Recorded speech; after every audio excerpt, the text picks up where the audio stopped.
Hello and welcome to the GK academy channel. আমি সর্বজিৎ, তোমাদের সকলকে এই চ্যানেলে স্বাগত জানাই। বায়োলজির ওপর আমি সংবহনতন্ত্র সম্পর্কে আলোচনা করছিলাম এবং সেটা বেশি দূর এগোতে পারিনি, কারণ তারপরে বিভিন্ন প্রবলেম এসে যায়, তো তারপর আর ভিডিও আমি করতে পারিনি। তো এখন আবার পরিস্থিতি স্বাভাবিক, সমস্ত কিছু সব ঠিক হয়ে গেছে। তো এরপর আমি পরপর যেরকমভাবে ভিডিও দিচ্ছিলাম সেইভাবে ভিডিও দিতে থাকবো। তো আশা করছি তোমরা আগের যে ভিডিওগুলো আমি করেছি তোমরা দেখেছো। আমি আগের দিন সংবহনতন্ত্রে বেশ কিছুটা আলোচনা করেছি। আজকে যেখান থেকে শুরু করব সেটা হচ্ছে রক্ততঞ্চন। কিভাবে ব্লাড ক্লট হয় বা রক্ততঞ্চন হয়, তাতে কি কি পদার্থ কাজ করে, সেই সমস্ত আজকের বিষয় হবে এবং আরো অনেক কিছু আজকে আমরা দেখবো এই ভিডিওতে। তো চলো শুরু করা যাক। ভিডিও শুরু করার আগে বলবো যে তোমরা যদি এই চ্যানেলে নতুন হও তাহলে চ্যানেলটা সাবস্ক্রাইব করে নেবে এবং পাশে দেওয়া বেল আইকন টিপে দেবে, যাতে আমি নতুন কোনো ভিডিও আপলোড করলে তার নোটিফিকেশন তোমাদের কাছে প্রথমেই পৌঁছে যায়। আর বায়োলজির ওপরে যে প্লেলিস্টটা রয়েছে সেটা দেখার জন্য এই চ্যানেলের প্লেলিস্টে চলে যাও এবং নিচে ডেসক্রিপশনে পেয়ে যাবে সেই লিঙ্কটা, সেখানেও যেতে পারো। গিয়ে ক্লিক করলে তোমরা প্লেলিস্টে চলে যাবে এবং সেখানে যে ভিডিওগুলো আমি দিয়েছি সেগুলো পরপর দেখতে পাবে। তো চলো শুরু করা যাক আজকের ভিডিও। আগের দিনে বলেছিলাম যে রক্ততঞ্চনে বিশেষ ভূমিকা গ্রহণ করে অনুচক্রিকা।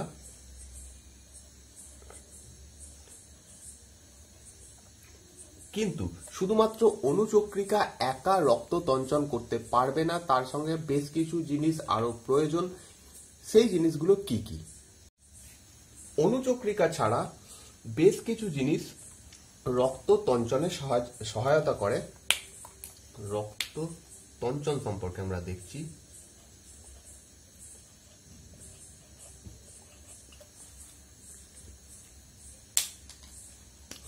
অনুচক্রিকা ছাড়া ফাইব্রিনোজেন,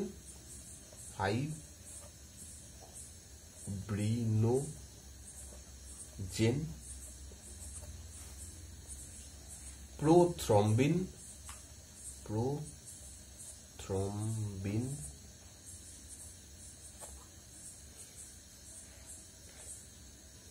ক্যালসিয়াম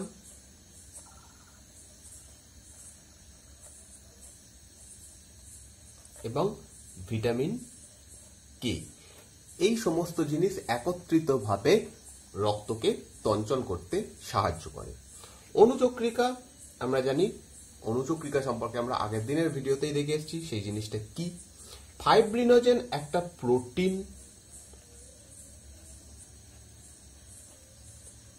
যদি প্রশ্ন করা হয় যে ফাইব্রিনোজেন কি ধরনের প্রোটিন, উত্তর হবে এটা গ্লোবিউলিন জাতীয় প্রোটিন। ঠিক আছে, এটা কি ব্যাপার সেটা জানতে হবে না, শুধু নামটা মনে রাখো, গ্লোবিউলিন। এটা গ্লোবিউলিন জাতীয় প্রোটিন। প্রথমব্রিনও একটা প্রোটিন।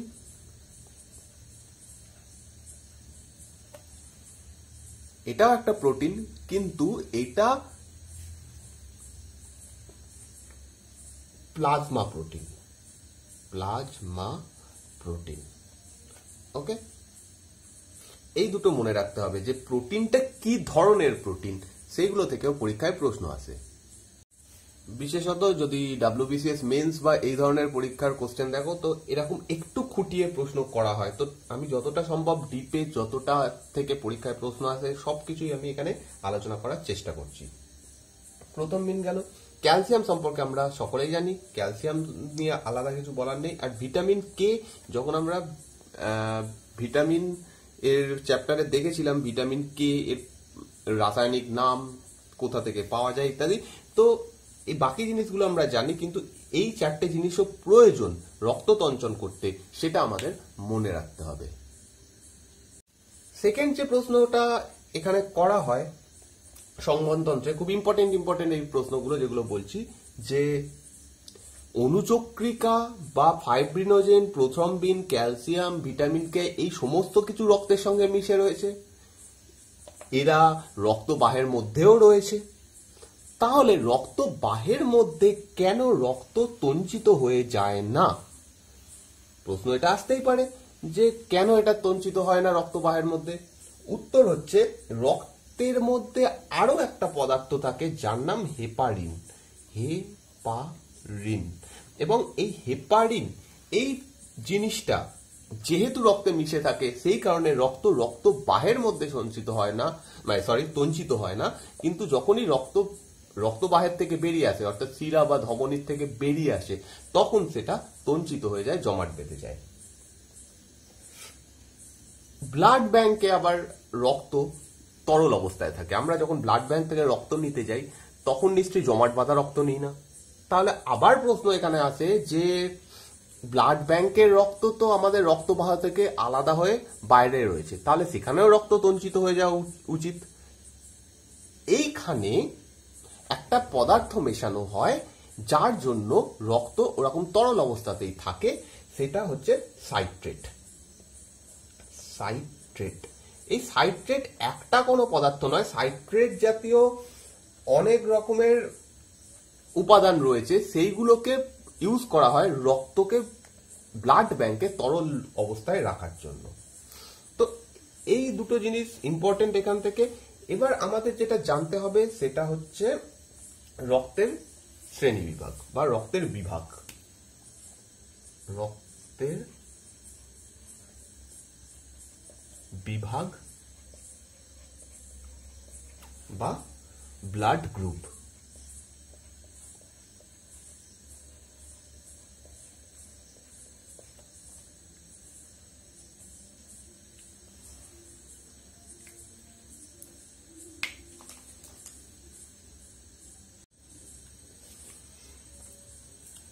অর্থাৎ আমরা যখন আমাদের ব্লাড টেস্ট করাই তখন দেখব কারোর রক্ত এ গ্রুপের, কারোর রক্ত বি গ্রুপের। তো এই জিনিসটা কিভাবে এটা হয় সেই জিনিসটা আমাদের জানতে হবে, এবং এখান থেকে পরীক্ষায় প্রচুরবার প্রশ্ন করা হয়েছে। একজন বিজ্ঞানীর নাম তোমাদের মনে রাখতে হবে যার নাম কার্ল ল্যান্ডস্টেইনার। Curl Landsteiner.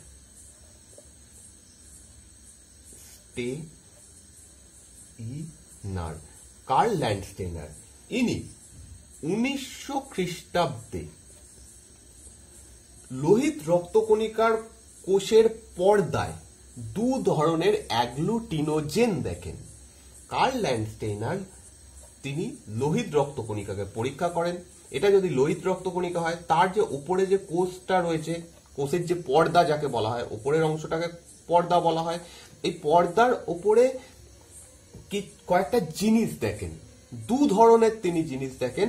এই দুটোকে তিনি নাম দেন অ্যাগ্লুটিনোজেন। অ্যাগ্লুটিনোজেন।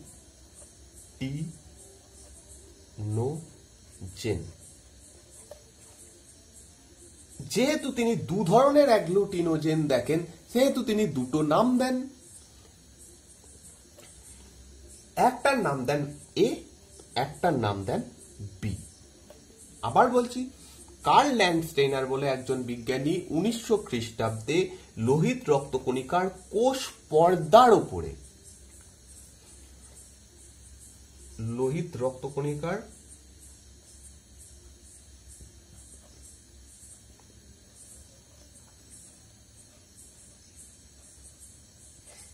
কোষ পর্দার উপরে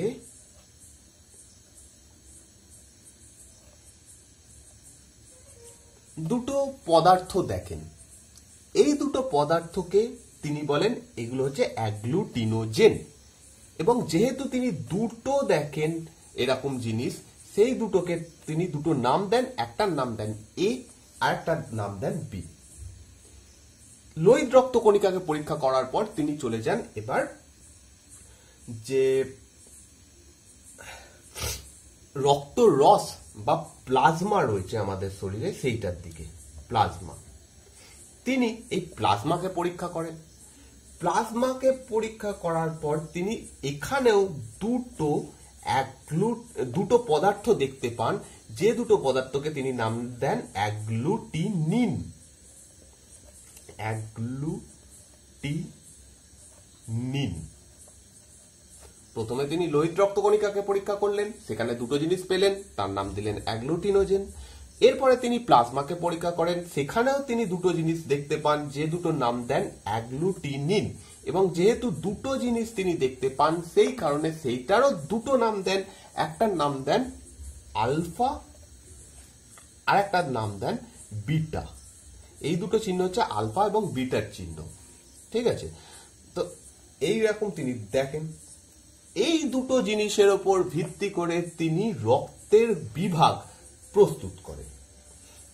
তো আমি এখানে একটা টেবিল বানাচ্ছি, তারপরে সেই টেবিলের মাধ্যমে সমস্ত কিছু বুঝিয়ে দেব। ফার্স্ট হচ্ছে রক্তের শ্রেণী,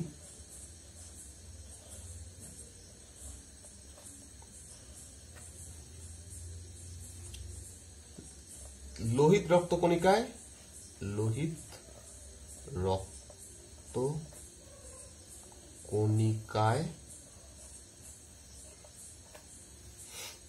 অ্যাগ্লুটিনোজেন,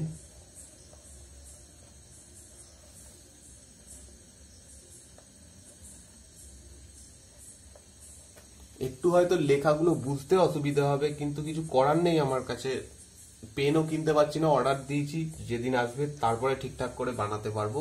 এখানে দোকান সেভাবে খুলছে না, বই খাতার দোকান, তো সেই কারণে একটু অসুবিধা হচ্ছে। যা আছে তাই দিয়েই আমি চালানোর চেষ্টা করছি, যাতে ভিডিও না বন্ধ হয়। ওকে, আমি সাথে সাথে বারে বারে বলছি, সেগুলো তোমরা নোট করো, নিজেদের নোটস বানিয়ে নাও। নিজেরা নোটস বানালে সেটা পড়তে সুবিধা হবে। তো একটু নোটস করে নিও কষ্ট করে। এরপরে এরপরে যে টেবিলের থার্ড কলম, সেটা হচ্ছে রক্তরসে অ্যাগ্লুটিনিন।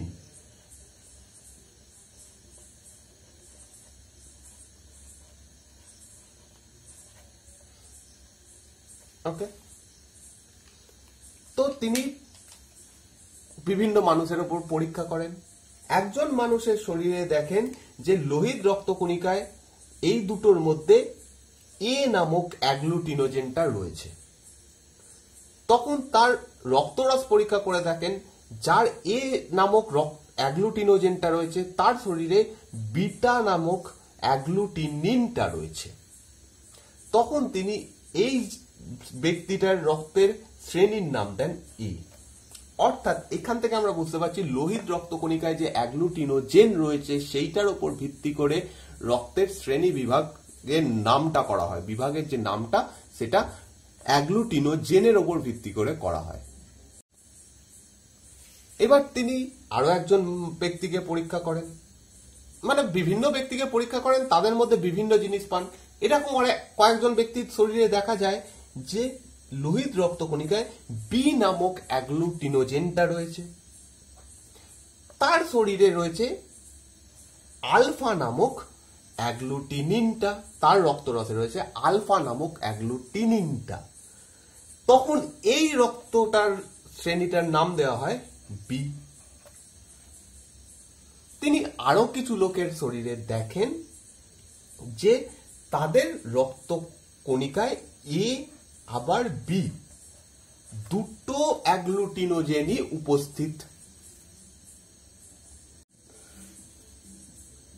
এবং এদের শরীরের রক্তরস পরীক্ষা করে দেখা যায় যে কোনো ধরনের অ্যাগ্লুটিনিন তাদের শরীরে নেই। তখন এই গ্রুপটার নাম দেওয়া হয় এবি গ্রুপ। ফাইনালি আরো এক ধরনের রক্ত দেখা যায় যেখানে কোনো রকমের অ্যাগ্লুটিনোজেন নেই, তাদের লোহিত রক্তকণিকায় কোনো রকম অ্যাগ্লুটিনোজেন নেই, কিন্তু তাদের রক্ত রসে আলফা এবং বিটা দু ধরনেরই অ্যাগ্লুটিনিন রয়েছে। এই গ্রুপটার নাম দেওয়া হয় জিরো গ্রুপ। কালক্রমে এই জিরো গ্রুপের নাম হয়ে যায় ও গ্রুপ। আমরা আজকে যে ও পজিটিভ ও নেগেটিভ রক্ত বলি, ওটা আসলে ও নয়, ওটা হচ্ছে জিরো। ঠিক আছে, যেহেতু সেখানে কোনো অ্যাগ্লুটিনোজেন নেই, জিরো অ্যাগ্লুটিনোজেন, তাই জন্য সেটার নাম দেওয়া হয়েছে জিরো গ্রুপ। তো এইটাই হচ্ছে চারটে শ্রেণী, যেগুলো আমাদের শরীরের বিভিন্ন মানুষের বিভিন্ন রক্ত হয়। কারোর এ রক্ত হয়, কারোর বি রক্ত হয়, কারোর এবি হয়, কারোর ও হয়। ওকে, তাহলে একটা জিনিস আমরা এখান থেকে কয়েকটা জিনিস পাচ্ছি, যে ফার্স্ট জিনিস, লোহিত রক্তকণিকায় যে অ্যাগ্লুটিনোজেন রয়েছে সেইটার নাম অনুসারে রক্তের শ্রেণীর নামকরণ করা হবে। সেকেন্ড, যে অ্যাগ্লুটিনোজেনটা রয়েছে, এই আলফা আর বিটা এই দুটোর নাম কিন্তু দেখতে অনেকটাই এর মতোই না, ছোট হাতের এ মনে হচ্ছে না, এটাও দেখতে অনেকটা বড় হাতের বি মনে হচ্ছে। তো আলফা বিটা ভুলে যাও, এটাকে এ আর এটাকে বি মনে করো। অ্যাগ্লুটিনের নামটাও এ আর বি মনে রাখো, মানে সুবিধার জন্য মনে থাকবে, সব সময় মনে থাকবে। যার শরীরে এ থাকবে তার অ্যাগ্লুটিনিন অপোজিট হবে বি, যার বি থাকবে তার অপোজিট হবে এ। অ্যাকচুয়ালি কিন্তু এটা বি বা এ নয়, এটা বিটা আর আলফা, ঠিক আছে। থার্ড, যার শরীরে দুটোই থাকবে অ্যাগ্লুটিনিন থাকবে না, যার শরীরে অ্যাগ্লুটিনোজেন থাকবে না তার শরীরে দুটোই থাকবে। এবং এইটার নামকরণ অনুসারে শ্রেণীর নামকরণ করা হবে। তো এই হচ্ছে রক্তের বিভাগ। এবার ভারতীয়দের শরীরে সবথেকে বেশি সংখ্যায়, মানে সবথেকে বেশি পরিমাণ দেখা গেছে ও পজিটিভ। পজিটিভ নেগেটিভ জিনিসটা কি সেটা একটু পরে বলছি। সবথেকে বেশি ভারতীয়দের মধ্যে সবথেকে বেশি হচ্ছে ও পজিটিভ, প্রায় 36.5% রক্ত এই ধরনের হয়। ও নেগেটিভ রক্ত হয় খুব কম।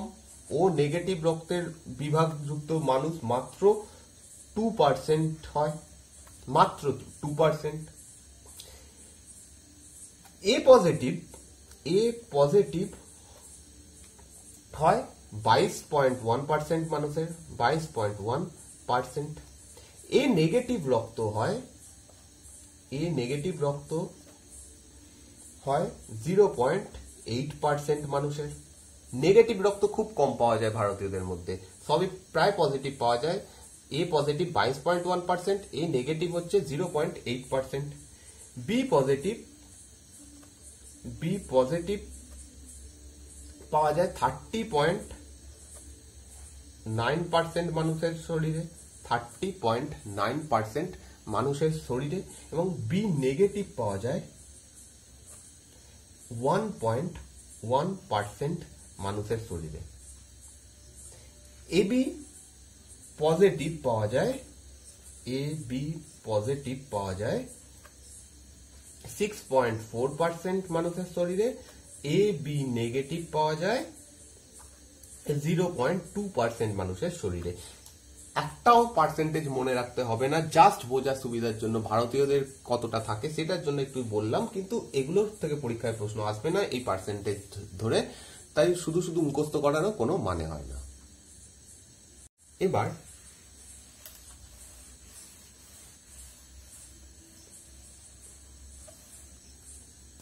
গ্রুপটা একবার এখানে লিখছি, ওখানে হিজিবিজি হয়ে গেছিল।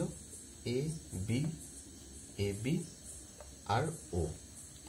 এখানে মনে রাখবে এটা অ্যাগ্লুটিনোজেন, এজি লিখছি শর্টে, আর এ টি লিখছি অ্যাগ্লুটিনিন। যা এ হবে তার শরীরে অ্যাগ্লুটিনোজেন এ হবে, অ্যাগ্লুটিনিন হবে হচ্ছে বিটা। যার বি হবে তার শরীরে অ্যাগ্লুটিনোজেন হবে বি, অ্যাগ্লুটিনিন হবে আলফা। এ বি যার হবে তার শরীরে দুটোই থাকবে, এ বি দুটোই থাকবে, এখানে কিছু থাকবে না। ওর ক্ষেত্রে এখানে কিছু থাকবে না, এখানে আলফা বিটা দুটোই থাকবে। যেহেতু ও শ্রেণীর রক্তে কোনো অ্যাগ্লুটিনোজেন থাকে না, সেই জন্য ও শ্রেণীর রক্ত বাকি সবাইকে রক্ত দিতে পারে। কোনো মানুষের শরীরে যদি রক্ত দেওয়া হয় তখন সেই মানুষের শরীরে যে এক্সিস্টিং রক্ত রয়েছে সে ফার্স্টে এই অ্যাগ্লুটিনোজেনকে চেক করে। যখন দেখবে যে অ্যাগ্লুটিনোজেন সেম হচ্ছে সে মেনে নেবে। তাহলে এ শ্রেণীর রক্ত যার শরীরে রয়েছে সে যদি এ কে দেয়, তার শরীরে অলরেডি এ শ্রেণীর রক্ত রয়েছে, বাইরে থেকে এ শ্রেণীর রক্তই আবার দেওয়া হচ্ছে, তখন শরীর কিচ্ছু বলবে না, কারণ অ্যাগ্লুটিনোজেন সমান। বিও তাই, এ বিও তাই। এবার ওর ক্ষেত্রে কিছু নেই, ও যদি এবার এ বি কে বা ও যদি বি কে বা ও যদি এ কে রক্ত দিতে যায়, এদের শরীরে যে এক্সিস্টিং রক্ত আছে সে চেক করবে অ্যাগ্লুটিনোজেন, দেখবে যে এর শরীরে কোনো অ্যাগ্লুটিনোজেন নেই, যে রক্তটা দেওয়া হচ্ছে ও শ্রেণীর রক্ত, তাতে কোনো অ্যাগ্লুটিনোজেনই নেই। তখন এক্সিস্টিং যে রক্তটা তাদের শরীরে রয়েছে তারা কোনো রকম প্রতিবাদ করবে না, কারণ সে বুঝতেই পারছে না অ্যাকচুয়ালি কি হচ্ছে, অ্যাগ্লুটিনোজেন নেই, সে নিয়ে নেবে। তো সেই কারণে ও শ্রেণীর রক্তকে বলা হয় সার্বিক দাতা বা সার্বজনীন দাতা। বোঝা গেল? সার্বজনীন দাতা কেন বলা হয়? যেহেতু এ সবাইকে রক্ত দিতে পারে।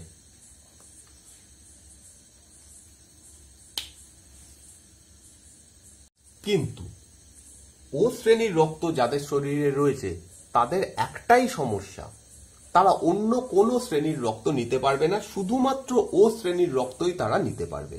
এর কারণ এর মধ্যেই লুকিয়ে রয়েছে।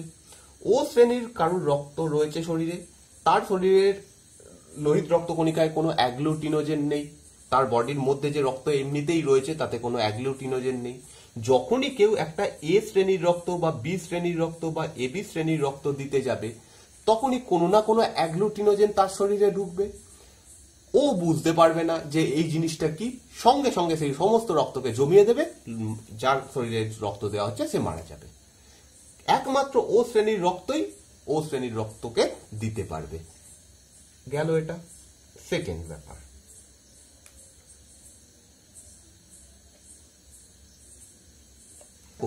আগেই বললাম রক্ত ফার্স্ট চেক কি করবে, রক্ত ফার্স্ট চেক করবে অ্যাগ্লুটিনোজেন। কারো শরীরে এবি শ্রেণীর রক্ত রয়েছে, কোন এ শ্রেণীর রক্ত এবি কে রক্ত দিতে এলো, এবি শ্রেণীর রক্তের অ্যাগ্লুটিনোজেন কি কি রয়েছে, এও রয়েছে বিও রয়েছে। এ শ্রেণীর রক্তে কি রয়েছে, এ রয়েছে। যখনই এ দিতে যাবে, এবি যে শরীর, যার শরীরে এবি রক্ত অলরেডি বইছে, তার শরীর দেখবে যে এ নামক একটা অ্যাগ্লুটিনোজেন আসছে, তার শরীরেও একটা এর পোর্শন রয়েছে, বি এর পোর্শনও রয়েছে। তো এ যখন রয়েছে তখন সে কোনো বাধা দেবে না, এ কে গ্রহণ করে নেবে।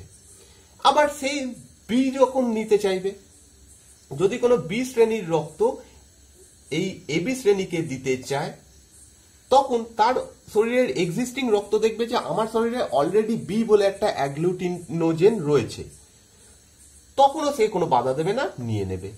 ও শ্রেণীর রক্তের তো কোনো অসুবিধাই নেই, ওর শরীরে কোনো অ্যাগ্লুটিনোজেন নেই, সেহেতু তারা যে কাউকে খুশি দিতে পারে।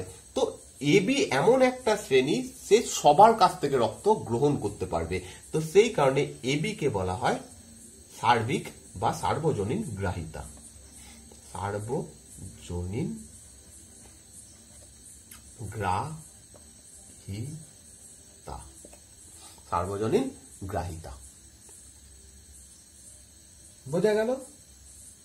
এইবারে আসবো RH ফ্যাক্টরে। এই অবধি আশা করছি তোমরা সকলে বুঝতে পেরেছো, অনেক আস্তে আস্তে, আর প্রত্যেকটা অনেকক্ষণ ধরে আমি বোঝালাম।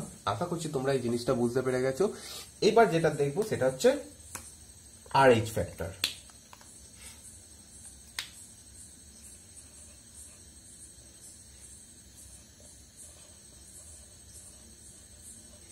RH ফ্যাক্টর ভারতে এক ধরনের বানর জাতীয় প্রাণী বা একটা বাদর জাতীয় প্রাণী রয়েছে যার নাম রেসাস। রেসাস বাদর বলা হয় বা রেসাস মাংকি বলা হয়। এই রেসাস বাদরের শরীরে একটা নতুন ধরনের অ্যাগ্লুটিনোজেন দেখা যাচ্ছে। পরীক্ষা করে একটা নতুন ধরনের অ্যাগ্লুটিনোজেন দেখা যাচ্ছে।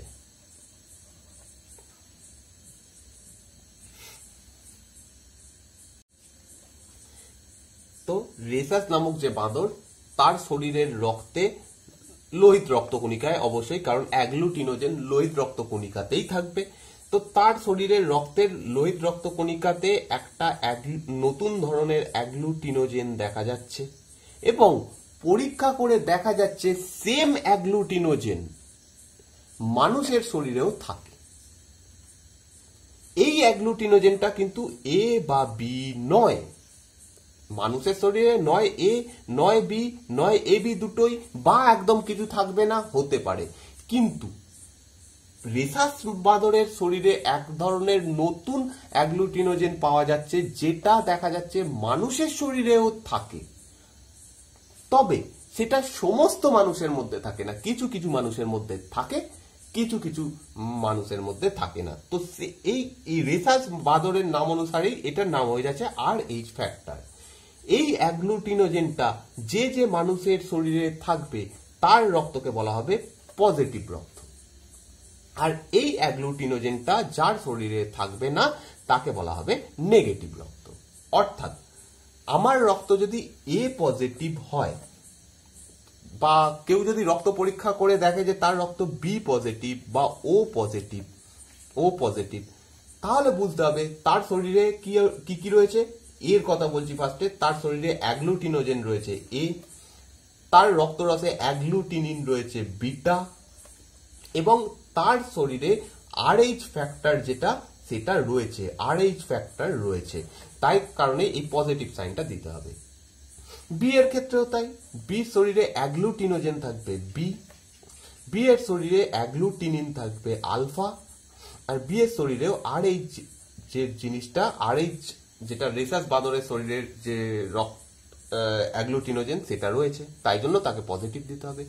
ওর ক্ষেত্রে কি হবে, ওর ক্ষেত্রে এ বা বি কোনো অ্যাগ্লুটিনোজেন থাকবে না, এর শরীরে আলফা এবং বিটা দু ধরনেরই অ্যাগ্লুটিনিন থাকবে, এবং এর শরীরেও RH ব্যাপারটা রয়েছে, তাই জন্য একেও প্লাস দেওয়া হচ্ছে। এইবার যদি আমরা কোনো নেগেটিভ রক্ত দেখি, অনেকের রক্ত দেখবে শুনবে এ নেগেটিভ বা বি নেগেটিভ, যদিও সংখ্যাটা খুব কম হয় তবুও এরকম পাওয়া যায়। যখনই নেগেটিভ কারোর রক্ত তুমি তোমার আশেপাশে দেখতে পাবে, তার মানে বুঝে যাবে এ যদি হয় তাহলে তার শরীরে অ্যাগ্লুটিনোজেন রয়েছে যার নাম এ, নর্মাল অ্যাগ্লুটিনোজেন যেটা সমস্ত মানুষের মধ্যে থাকে সেটা হচ্ছে এ। এবার হচ্ছে অ্যাগ্লুটিনিন তার শরীরে রয়েছে বিটা, কিন্তু এর শরীরে কোনো RH নেই, RH বলে যে অ্যাগ্লুটিনোজেনটা থাকা উচিত সেটা নেই, তাই কারণে তাকে বলা হচ্ছে নেগেটিভ রক্ত। ওকে, তাহলে এইটুকু জিনিস বুঝতে পারছো, এই যে RH জিনিসটা এটা রেসাস নামক বাঁদরের শরীরে পাওয়া এক ধরনের অ্যাগ্লুটিনোজেন।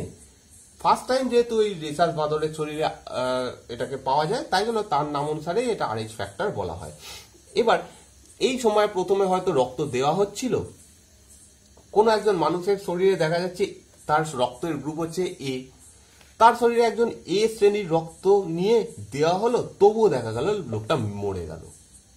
তখন বিজ্ঞানীরা চিন্তা করতে বসলো, আরে এটা কেন হচ্ছে, এরম তো হওয়া উচিত নয়। তখন তারপরে এই সমস্ত করার পরে এই রিসার্চ জিনিস বাঁদরের থেকে আবিষ্কার হয়, তখন বোঝা যায় শুধু এ শ্রেণীর রক্ত একে দেবে তাহলেই হবে না, তার পজিটিভ না নেগেটিভ সেটাও দেখতে হবে। পজিটিভ হলে পজিটিভই দিতে হবে, নেগেটিভ হলে নেগেটিভই দিতে হবে, না হলে হবে না। ওকে, বোঝা গেল?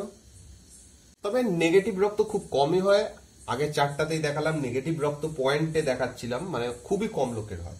এবার একটা কেসের কথা আমরা পড়ব যেটার নাম এরিথ্রোব্লাস্টোসিস। Erythroblastosis fetalis. এই জিনিসটা কি?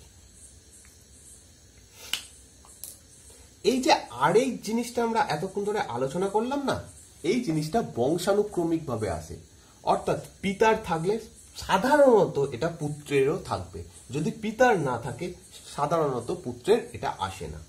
তো ধরা যাক আমরা একটা কাপেলের কথা ধরছি, আমরা একজন পিতা মাতার কথা ধরছি, যে পিতার শরীরে RH উপস্থিত এবং মাতার শরীরে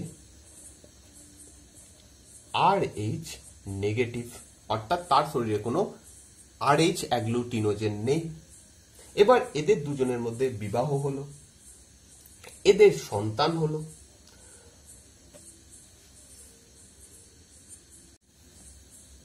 প্রথম যে সন্তান তাদের হলো তার শরীরে RH পজিটিভ থাকবে, কারণ পিতার রয়েছে। তো যতক্ষণ সে ভ্রূণ অবস্থায় থাকবে এই পুত্র 1 এটা লিখছি, এই পুত্র বা কন্যা যা খুশি লেখা যেতে পারে, পুত্র বা কন্যা, কোনো জেন্ডারকে স্পেসিফিক করা উচিত নয়। পুত্র বা কন্যা হলো, তো প্রথম তার শরীরে RH পজিটিভ হবে, কারণ পিতার যেহেতু রয়েছে, পিতার যেটা থাকবে সেটা পুত্র বা কন্যার মধ্যে আসবে। যতক্ষণ এই পুত্র বা কন্যা ভ্রূণ অবস্থায় রয়েছে তার কোনো অসুবিধা নেই। যখনই এই পুত্র বা কন্যা প্রসবের সময় আসবে তখন এর রক্ত আর মায়ের রক্ত মিশবে।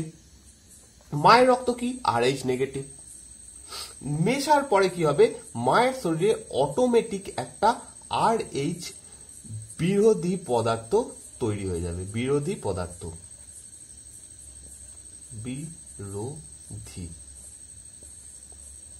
কারণ রক্ত যদি তার চেনা কোনো জিনিস না পায় সঙ্গে সঙ্গে তার বিরুদ্ধে একটা পদার্থ, একটা কিছু তৈরি করবে দেহে, যেমন করে সে জীবাণুকে হত্যা করে। কারণ যখনই শরীরের মধ্যে কোনো রোগ জীবাণু হয়, আমাদের WBC কি করে, একটা রোগ জীবাণু বিরোধী পদার্থ শরীরের মধ্যে তৈরি করে দেয়। তো এই রক্তটা যখন পুত্র বা কন্যার রক্ত মায়ের রক্তের সঙ্গে মিশবে, এই মায়ের রক্ত দেখবে যে RH বলে একটা নতুন জিনিস তার শরীরে এসেছে। এ তো বুঝবে না, মায়ের রক্ত তো বুঝবে না যে ওটা ওরই পুত্র কন্যা। সে বুঝবে যে আমার শরীরে একটা আনওয়ান্টেড জিনিস ঢুকে গেছে, যেটা আমার শরীর বুঝতে পারছে না, সঙ্গে সঙ্গে একটা RH বিরোধী পদার্থ তৈরি করে দেবে। কিন্তু এই প্রসবটা হয়ে যাবে, এই পুত্র বা কন্যা যে জন্ম নেবে সে সঠিকভাবে জন্ম নিয়ে নেবে, কারণ এই RH বিরোধী পদার্থ যতক্ষণ এর ওপর কাজ করতে শুরু করবে ততক্ষণে ডেলিভারি হয়ে যাবে। আর এই ঘটনাটা ঘটে ঠিক ডেলিভারি হওয়ার সময়, কারণ তার আগে মাতার রক্ত আর পুত্র কন্যার রক্ত মেশে না, ভ্রূণ অবস্থায় যখন থাকবে তখন মিশবে না। যখনই ডেলিভারি হওয়ার সময় হবে তখনই নাড়ি কাটার ব্যাপার থাকে বা বিভিন্ন ব্যাপার থাকে, তখন রক্তটা মিশে যায়, তখন এই RH বিরোধী পদার্থটা তৈরি হয়ে যায়। তো যাই হোক, এই ক্ষেত্রে প্রথম পুত্র বা কন্যা সঠিকভাবে জন্ম নিয়ে নেবে। এই পিতা মাতা চাইলো আরো একটা পুত্র বা কন্যা নেবে, এরপরে সেকেন্ড পুত্র বা কন্যা যখনই নিতে যাবে, সেই পুত্র কন্যার শরীরেও RH পজিটিভ হবে, কারণ পিতার রয়েছে, RH পজিটিভ হবে। এদিকে মাতার শরীরে অলরেডি একটা RH বিরোধী পদার্থ তৈরি হয়ে বসে রয়েছে। আর যখনই এই পুত্র বা কন্যা ডেলিভার হবে, যখনই এই পুত্র বা কন্যা প্রসবের সময় আসবে, সঙ্গে সঙ্গে এই RH বিরোধী পদার্থ এই পুত্র কন্যাকে মেরে দেবে, এই ভ্রূণটাকে মেরে দেবে।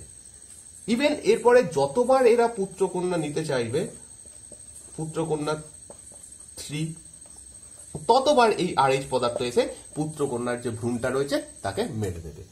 তো এই যে জিনিসটা, এটা ঠিক রোগ বলা যায় না, এই ব্যাপারটা যেটা ঘটে সেটাকেই বলা হচ্ছে এরিথ্রোব্লাস্টোসিস ফিটালিস। তো এই পিতামাতা মাত্র একটাই পুত্র বা কন্যার জন্ম দিতে পারবে, তার বেশি কোনোদিনই দিতে পারবে না। যতবার চেষ্টা করবে ততবারই সেই পুত্র কন্যা মারা যাবে।